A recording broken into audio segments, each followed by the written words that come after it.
دنیا کے اندر جب ڈالیں گے وہ اپنے پاؤں کے ساتھ اس کے اوپر چلیں گے، اپنے دانتوں کے ساتھ اس کو کاٹیں گے۔ جب ایک قافلہ ان کا گزر جائے گا پھر اللہ دوسرے کو کہیں گے کہ وہ گزرے۔ یہ اسی طرح چلتا رہے گا۔ وہ ایک دن ہوگا جس دن کی مقدار 50,000 سال ہے، اور یہ قیامت کے دن ہوگا، اور اس وقت تک مسلسل ہوتا رہے گا جب تک اللہ بندوں کے درمیان فیصلہ نہیں فرمائیں گے۔ یہ اونٹ والے۔ اور پھر اللہ کے نبی صلی اللہ علیہ وسلم سے پوچھا گیا گائے اور بکریوں کے بارے میں کیا ہے؟ اللہ رب العالمین کے پیارے نبی صلی اللہ علیہ وسلم فرماتے ہیں قیامت کا دن ہوگا، اللہ گائے اور بکریوں کو بھی لے آئیں گے، ان کے بچے جتنے ہوں گے سب کو لے آئیں گے، اور پھر اس مالک کو جس نے حق ادا نہیں کیا سامنے ڈالا جائے گا، وہ اپنے پاؤں کے ساتھ اس کے اوپر چلیں گے اور اپنے سینگوں کے ساتھ اس کو ماریں گے۔ اللہ اللہ۔ اور یہ بھی اسی طرح ہوتا رہے گا، یہ بھی جب تک اللہ فیصلہ نہیں کرے گے بندوں کے درمیان اس کو عذاب ہوتا رہے گا۔ اور پھر جو مال کی زکوٰۃ نہیں ادا کرتا، اللہ فرماتے ہیں سَيُطَوَّقُونَ مَا بَخِلُوا بِهِ يَوْمَ الْقِيَامَةِ، قیامت کے دن یہ جو بخیل بن کے بیٹھے ہیں اپنے مالوں کے اوپر، یہ مال ان کا جو ہے یہ توق بنا کر ان کے گلے کے اندر ڈال دیا جائے گا کہ یہ ہے تمہارا مال، یہ ہے تمہارا مال۔ میرے بھائیوں، آج اللہ نے اگر مال دیا ہے، اللہ نے مال دیا ہے، اس کا حق آج سے ہی ادا کرنا شروع کر دو۔ اگر ادا کرو گے تو یہ مال آپ کے لیے اچھا ہے، اگر اس کا حق ادا نہیں کرو گے تو یہ مال آپ کے لیے وبال جان ہے۔ اس لیے شریعت اسلامیہ نے اس کا طریقہ بتلایا ہے، اور اس کا وقت مقرر نہیں کیا، اس کا مہینہ مقرر نہیں کیا، اور شریعت اسلامیہ یہ کہتی ہے کہ اگر اس طرح کرو گے تو یہ تمہارا مال جو ہے، یہ تمہارا مال جو ہے اس سے کم نہیں ہوگا، اللہ اس کو اور بڑھا دیں گے۔ کیوں؟ اس لیے کہ میرے نبی صلی اللہ علیہ وسلم فرماتے ہیں کہ جو بندہ زکوٰۃ ادا نہیں کرتا قیامت کے دن وہ آدمی جہنم کی آگ میں ہوگا، وہ آدمی جہنم کی آگ میں ہوگا جو زکوٰۃ ادا نہیں کرتا۔ تو میرے بھائیوں، یہ اللہ رب العالمین نے اس لیے میں نے بیان کیا ہے تاکہ اکثر لوگوں کے ذہن میں یہی ہوتا ہے کہ شعبان کے مہینے میں زکوٰۃ نکالنی ہے، شعبان کے مہینے میں زکوٰۃ نکالنی ہے۔ چلو اگر انہوں نے اپنے ایک نصاب، ایک ترتیب بنا بھی لی ہے تو پھر شعبان کے اندر یا جو بھی آپ نے وقت مقرر کیا ہوا ہے اس کے مطابق آپ اپنے مال کی زکوٰۃ نکالیں، اور اپنے جو رشتہ دار ہیں یاد رکھنا یہ مسئلہ باہر لے کر مت جانا، پہلے اپنے رشتہ داروں کے اندر دیکھنا کہ کون ہے جو مستحق ہے، جس کے پاس کھانے کو نہیں ہے، پینے کو نہیں ہے، وہ بھوک پہ بیٹھا ہوا ہے، پہننے کو کپڑے نہیں ہیں، پھٹے ہوئے پہنے ہوئے ہیں۔ یاد رکھنا اللہ قیامت کے دن یہ پوچھیں گے کہ تو نے اپنے رشتہ داروں کو کیوں نہیں دیا، ان کا خیال کیوں نہیں رکھا، کہ آج اگر اس دور کے اندر، اس مشکل ترین وقت کے اندر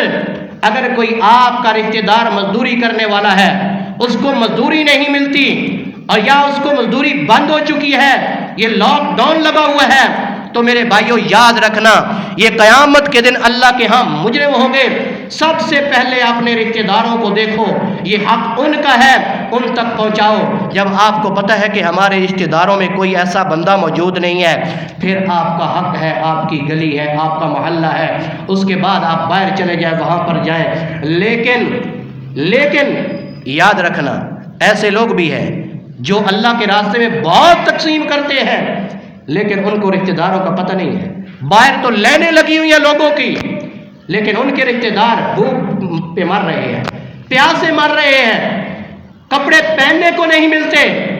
تو میرے بھائیوں سب سے پہلے یہ آپ نے کام کرنا ہے، زکوٰۃ جو ادا کرنی ہے سب سے پہلے آپ کے رشتہ داروں کا حق ہے، پھر آپ کے گلی محلے والوں، اور پھر اس کے بعد آپ کے پاس اللہ نے آپ کو زیادہ دیا ہے تو آپ باہر نکل جائیں۔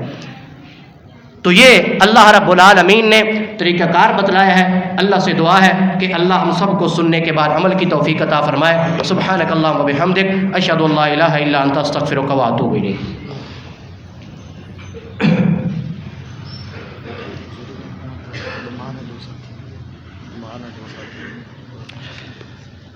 إن الحمد لله نحمده ونستعينه ونستغفره ونعوذ بالله من شرور أنفسنا ومن سيئات أعمالنا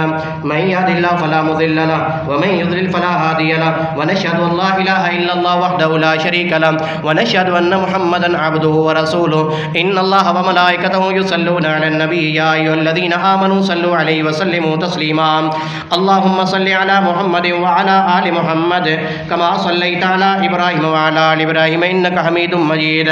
اللهم بارك على محمد وعلى آل محمد كما باركت على إبراهيم وعلى آل إبراهيم إنك حميد مجيد۔ یہ ایک بابا پرویز صاحب اور دوسرے اشفاق بھائی بیمار ہیں، ان کے لیے خصوصی طور پر دعا فرمائے کہ اللہ رب العالمین ان کو صحت کاملہ عاجلہ عطا فرمائے، ان کو شفا و تندرستی عطا فرمائے، اللہ رب العالمین بیماریوں سے ان کو نجات عطا فرمائے۔ اس طرح دیگر جتنے مسلمان بیمار ہیں ان سب کے لیے دعا فرمائے کہ اللہ رب العالمین ان کو صحت کاملہ عاجلہ عطا فرمائے، ان کو شفا و تندرستی عطا فرمائے، اللہ رب العالمین بیماریوں سے محفوظ فرمائے۔ جتنے ہمارے مسلمان بھائی اس وبا کے اندر مبتلا ہیں، اے اللہ ان کو بھی صحت عطا فرما، یا اللہ ان کو شفا و تندرستی عطا فرما، یا اللہ ان کو اس وبا سے محفوظ فرما۔ ہمارے کیا کہتے ہیں ان کو شہباز بھائی کی کزن ہیں، وہ بیمار ہیں، ان کے لیے بھی خاص طور پر دعا فرمائے کہ اللہ رب العالمین ان کو بھی صحت کاملہ عاجلہ عطا فرمائے، ان کو شفا و تندرستی عطا فرمائے، اللہ رب العالمین ان کو بیماریوں سے محفوظ فرمائے۔ جتنے ہمارے بھائی اس وبا کے اندر فوت ہو چکے ہیں ان کے لیے دعا فرمائے کہ اللہ رب العالمین ان کے گناہوں کو معاف فرمائے، ان کے درجات کو بلند فرمائے، اللہ رب العالمین انہیں عذاب قبر سے بچائے، انہیں عذاب جہنم سے بچائے، انہیں جنت الفردوس کے اندر اعلیٰ مقام عطا فرمائے۔ اے اللہ پوری دنیا کے اندر اس وبا کو ختم فرما، یا اللہ پوری دنیا سے اس وبا کو ختم فرما۔ اے اللہ ہم تیرے بڑے عاجز بندے ہیں، گنہگار بندے ہیں، یا اللہ تیرے کمزور بندے ہیں، یا اللہ تو شاہ زور ہے، ساری طاقتیں تیرے پاس ہیں، یا اللہ تو شفا عطا کرنے والا ہے۔ اے اللہ اس بیماری کو ختم فرما، یا اللہ اس بیماری کو ختم فرما، یا اللہ اس بیماری کو ختم فرما، یا اللہ تیرے حکم کے سامنے کوئی چیز نہیں ہے، یا اللہ تو اپنے حکم سے اپنی مرضی سے یا اللہ اس کو ختم فرما۔ یا اللہ ہم تو اس سے مانگ رہے ہیں، دعا کر رہے ہیں، اللہ اس کو ختم فرما۔ یا اللہ جتنے ہمارے مسلمان بھائی اپنے کاروبار کے حوالے سے پریشان ہیں، اے اللہ ان کی پریشانیوں کو دور فرما، اے اللہ ان کے کاروبار کے اندر برکت عطا فرما، اے اللہ ان کے کاروبار کے اندر وسعت عطا فرما، اے اللہ جو شیاطین کی طرف سے بندشیں ہیں اے اللہ ان کو دور فرما۔ اے اللہ جتنی ہماری بیٹیاں رشتوں کے انتظار میں بیٹھی ہیں بہنیں، اے اللہ ان کے لیے نیک اور اچھے رشتے مہیا فرما، اے اللہ ان کے لیے نیک اور اچھے رشتے مہیا فرما۔ یا اللہ جتنے ہمارے مسلمان بھائی مظلوم ہیں یا اللہ ان کی مدد فرما، یا اللہ ظالموں کو تباہ برباد فرما، یا اللہ ظالموں کے ظلم سے مظلوموں کو نجات عطا فرما۔ اے اللہ جتنے ہمارے مسلمان بھائی جہاں کئی کفار کے ہاں قید ہیں یا اللہ ان کو باعزت رہائی نصیب فرما، یا اللہ ان کو باعزت رہائی نصیب فرما۔ اے اللہ جب تک تو ہمیں زندہ رکھ تو اسلام کی حالت میں زندہ رکھنا، یا اللہ جب ہمارا خاتمہ ہو تو خاتمہ ایمان پر فرمانا، یا اللہ ہم سب کو عذاب قبر سے بچانا، یا اللہ ہم سب کو عذاب جہنم سے بچانا، یا اللہ ہم سب کو جنت الفردوس کے اندر اعلیٰ مقام عطا فرمانا، یا اللہ ہم سب کو نبی پاک صلی اللہ علیہ وسلم کے ہاتھوں سے حوض کوثر کا پانی نصیب فرمانا، یا اللہ ہم سب کو نبی پاک صلی اللہ علیہ وسلم کی شفاعت نصیب فرمانا، یا اللہ ہم سب کو نبی پاک صلی اللہ علیہ وسلم کا جنت کے اندر ساتھ نصیب فرمانا۔ ان اللہ یامر بالعدل والاحسان وایتاء ذی